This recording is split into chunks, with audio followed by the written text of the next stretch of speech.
Fala galera, beleza? Começando aqui um novo formato de vídeo. Agora eu vou trabalhar com slides. Então, na medida que eu vou conversando aqui com vocês, apresentando algumas ideias, vou apresentando também slides para ilustrar os conceitos, né? E estruturar aqui a apresentação. Então, esse vídeo ele tem a intenção de abordar hoje uma relação conflituosa entre realismo metafísico e o idealismo transcendental. Realismo metafísico, iniciado com Sócrates, Platão e Aristóteles, e o idealismo transcendental, que surgiu sobretudo a partir da crítica da razão pura de Immanuel Kant, né? Então a intenção desse vídeo aqui é mostrar alguns aspectos conflituosos entre essas duas grandes posições ah, na história da filosofia. Então eu chamo isso de a impossibilidade ontológica do númeno kantiano, né? E aí, a partir da exposição desse conflito, também pretendo mostrar como que o realismo metafísico ele é superior ao idealismo transcendental, né? Na explicação da percepção humana, da experiência, das coisas que surgem para o homem. Então, o que acontece? No realismo metafísico, nós temos o objeto da percepção e o sujeito que percebe esse objeto. Entretanto, o objeto ele é considerado em si mesmo, sobretudo. O objeto, independente do sujeito que percebe, independente da percepção, ele tem uma estrutura própria, né? Ele tem uma essência, uma organização, uma forma inteligível com a qual ele é o que é e se apresenta para a percepção humana. Já no idealismo transcendental, ao inverso. O objeto ele surge, por assim dizer, a partir da relação que ele tem com o sujeito cognoscente, com o sujeito da percepção. Porque o objeto considerado em si mesmo, ele é incognoscível. Em primeira instância, ele já é incognoscível. Então, a coisa em si é incognoscível, mas o objeto ele é estruturado pelo sujeito. Ele depende das categorias a priori que estão contidas na mente humana, que já estão contidas no sujeito, né? Ao contrário, no realismo metafísico, o objeto, por ele ter a sua estrutura inteligível própria, independente e autônoma da percepção humana, então ele também é, em alguma medida, cognoscível. Ele não é incognoscível. Ele é passível de ser conhecido pelo intelecto humano, né? A coisa em si mesma, considerada em si mesma. Claro que o intelecto humano não pode esgotar o conhecimento da coisa, mas em alguma medida ele conhece a coisa em si mesma, né? Não é uma constituição do sujeito. Então essa diferença básica entre realismo metafísico e idealismo transcendental. Então, essa dependência que o objeto tem da organização e da estruturação do sujeito que percebe o objeto é o cerne da epistemologia kantiana, né? E ele denomina isso como a revolução copernicana, né? Na teoria do conhecimento. O que quer dizer isso? O sujeito, ele é o centro, né? E a realidade, em última instância, e os objetos gravitam em torno desse sujeito, né? Porque é o sujeito que organiza a realidade, é o sujeito que aplica as categorias a priori do entendimento sobre a matéria sensível que se apresenta à percepção humana, né? E aí surge uma estruturação por causa dessa organização a priori que vem do sujeito. Então, o objeto ele é absolutamente dependente das formas puras da sensibilidade e das categorias a priori do entendimento. Por exemplo, o que isso quer dizer? Nós vemos que na realidade existe causa e efeito, né? Uma causa produz um efeito, e um efeito vira uma causa e produz outros efeitos, por assim vai.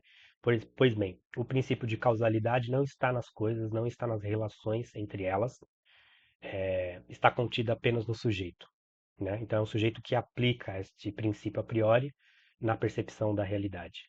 Outro exemplo é a ideia de substância, que as coisas são alguma coisa, portanto é uma substância, a substância não está nas coisas. É um princípio a priori do entendimento. É uma forma de perceber humana as coisas. Entende? Então tem essa sutileza e essa inversão que é ilustrada pela noção de revolução copernicana que o próprio Kant apresenta, né? Entretanto, o que acontece?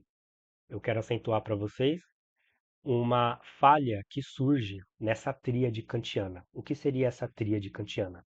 Nós temos o númeno, que é o objeto considerado em si mesmo, né? É a coisa em si, que para Kant é incognoscível, e o fenômeno. O fenômeno, ele surge na relação com o sujeito cognoscente. Ele é dependente das categorias a priori do sujeito cognoscente. Portanto, ele é estruturado pelo sujeito, ok? O que acontece? O número, entretanto, ele não pode ser negado e Kant não nega a coisa em si, o objeto em si mesmo, porque ele é um dos pilares da sua epistemologia, da sua teoria do conhecimento, né? Ou seja, embora ele seja incognoscível, não possa ser dito nada sobre ele, ele inicia todo o processo da percepção. Em que sentido? O número ou a coisa em si emite os sinais sensíveis que afetam a intuição sensível. Então, a matéria, o conteúdo da intuição sensível vem do número. E aí, a partir disso, que as categorias a priori do entendimento são aplicadas sobre o conteúdo dessa intuição sensível. Então, você vê como que é importante postular o número, ou a coisa em si, né? E aí que eu identifico que há uma inconsistência e uma impossibilidade ontológica do número kantiano. Porque se toda a estrutura e organização da coisa em si vem do sujeito, né, e não está na própria coisa em si, o conteúdo da intuição sensível, na verdade, é uma matéria amorfa, sem forma inteligível, né? É uma matéria sem organização prévia, né? Então existe o quê? Existe uma lacuna ontológica entre a coisa em si e aquilo que o Kant chama de fenômeno, que é estruturado pelo sujeito, né? Existe uma lacuna intransponível entre aquilo que a coisa é em si mesma e o fenômeno que surge na percepção humana, ou para a percepção humana, né? Porque a, a coisa em si está esvaziada de uma estrutura e de uma organização própria, em Kant. Porém, a matéria não pode ser considerada apenas como um princípio amorfo, sem substância, sem causalidade, sem quantidade, sem ordem, sem uma essência própria, né? Nesse idealismo transcendental, as impressões sensíveis só ganham forma inteligível quando são organizadas pela categoria do entendimento, né? Ou seja, o problema central é essa relação entre a coisa em si e o fenômeno, né? E a lacuna ontológica que é estabelecida entre elas. Por quê? Porque a mera emissão dos sinais sensíveis advindos da coisa em si demonstra que a matéria em si mesma não é um princípio amorfo, sem forma, esperando o sujeito organizar essa matéria. Pelo contrário, né? Ou seja, se a intuição sensível de X sempre implica X e não A, B ou C, é porque é algo também irredutível no objeto. E esse algo irredutível no objeto é uma forma inteligível, é uma essência, é uma estrutura, é uma organização da matéria, né? Por quê? Porque é justamente esse é o ponto do argumento, né? A intuição de X, a intuição sensível de alguma coisa, sempre implica essa mesma coisa. Há uma regularidade na percepção, né? Porque se a coisa em si não tivesse uma estrutura própria, então os sinais que ela emitem não tem nenhuma organização também prévia. Então ela poderia gerar um conteúdo da percepção totalmente aleatório, totalmente arbitrário. Mas não é o que ocorre, né? Como é que a gente traduz esse argumento de que a intuição de X implica sempre X e não A, B ou C? Nós podemos traduzir com o argumento da percepção de um gato, né? Ou seja, a apreensão das impressões sensíveis emitidas pela coisa em si, chamada gato, ela vai sempre implicar na percepção do fenômeno gato também. Compreende? Não existe essa lacuna ontológica que a teoria kantiana está apresentando, né? A coisa em si, gato, vai emitir os sinais ordenados do fenômeno gato que nós percebemos, né? Por quê? Porque o gato ele existe independente da mente humana. a sua ordenação própria existe independente da percepção que nós tenhamos dele. Existe antes, depois e além da percepção, né?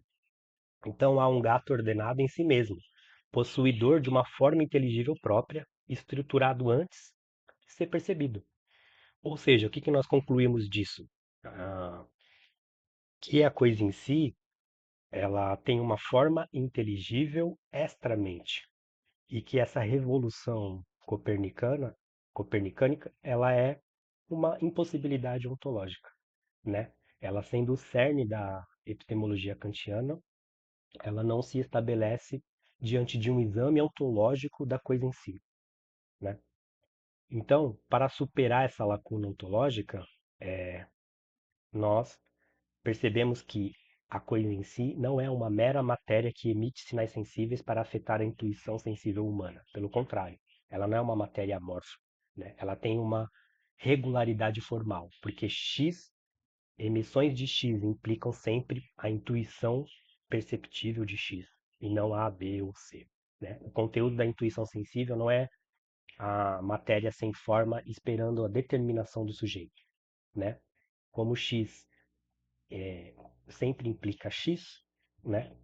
Então há uma regularidade na percepção, porque é uma regularidade formal no objeto independente do sujeito, né? Então essa estrutura organizacional da realidade está ali presente, né? E isso se torna o que nós chamamos de a irredutibilidade do objeto às categorias do sujeito, né? O objeto é irredutível às categorias do entendimento, né? Da organização absoluta do sujeito. Pelo contrário, né? Então nós vemos como que o idealismo transcendental ele é inferior ao realismo metafísico, né? E o realismo metafísico ele explica muito melhor a nossa realidade e apresenta uma teoria da percepção muito mais plausível e ontologicamente inevitável. Não tem como contornar essa questão, né? Então, voltando ao realismo metafísico, o que acontece? A mente ela não é ordenadora absoluta do real. Pelo contrário, ela é receptiva e ativa, né? A forma intrínseca do objeto que se impõe ao intelecto na descoberta da forma. Então, recuperando essa teoria clássica da percepção humana, nós também resgatamos novamente a noção de verdade clássica, que consiste no quê? A noção de verdade, na filosofia clássica, é a correspondência do pensamento ao objeto, né? A estrutura própria do objeto. Aí surge a verdade, que é essa correspondência, né? Essa adaptação do intelecto às estruturas próprias das coisas, né? E não o intelecto criando praticamente ou ordenando as coisas por si mesmo, né? Há uma correspondência entre a estrutura inteligível das coisas com o intelecto, e por isso que as coisas também são inteligidas pelo intelecto, né? Então essa ordem não é imposta pelo intelecto, pelo contrário, ela é descoberta pelo intelecto, né? E a realidade em si mesma, ela tem o que nós denominamos de modus essendi, um modo próprio de ser, independente da mente humana, né? Isso é muito importante. E isso desmorona um dos pilares básicos e elementais da epistemologia kantiana, né? Creio que deu para apresentar assim essa falha nessa tríade kantiana. Eu acredito que é um argumento muito importante na compreensão da epistemologia kantiana, porque é a base, né, da teoria do conhecimento em Kant. Você tem a coisa em si, você tem o fenômeno e o sujeito.